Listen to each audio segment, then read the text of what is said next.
City Council President Charles Pugh still missing from public view, but the questions surrounding his bizarre departure aren't going away. We haven't heard from him since questions were raised about gifts and cash given to a young man Pugh was mentoring. Our Ross Jones was the first to ask those questions, and he joins us now with another twist in this story. Ross. Indeed, Glenda, a new attorney representing the young man Pugh mentored said he's confident that there are other victims out there tonight, and he wants them to come forward. Attorney Bill Cycli came to our studios this afternoon. He has asked Madison Heights Police to suspend its investigation into Pugh until the young man involved has received psychological treatment and is well enough to be re-interviewed by police. The young man's mother contacted 7 Action News weeks ago over concerns she had about gifts that Pugh had secretly purchased for her son.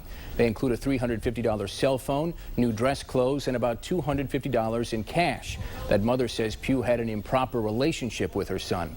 Pugh, though, has denied any wrongdoing to us and has not been charged with any crime. But he has been in hiding for several weeks. His pay and power were recently stripped by emergency manager Kevin Orr, and Pugh has not made any indication if he plans to even return to Detroit. Today, Attorney Bill Cycli said his #1 priority going forward is the health of his client.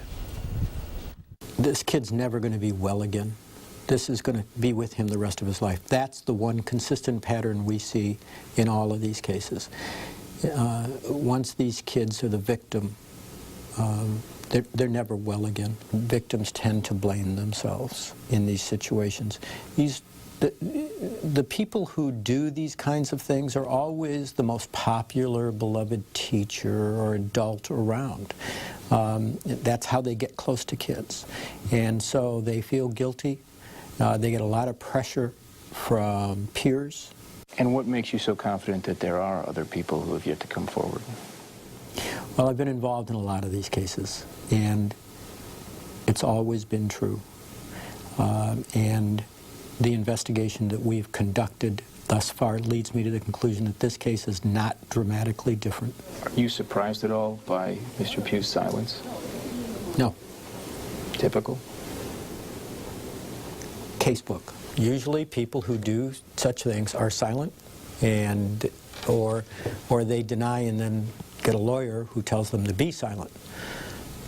It's kind of textbook that they say nothing. Now, in a statement released just a few minutes ago, Madison Heights Police said that they are honoring the family's request to suspend the department's investigation. They say that ultimately they do want to interview the young man involved. Police officials also say they are not aware of any additional complaints against Pugh. Glenda. All right, Ross, thank you. And a lot of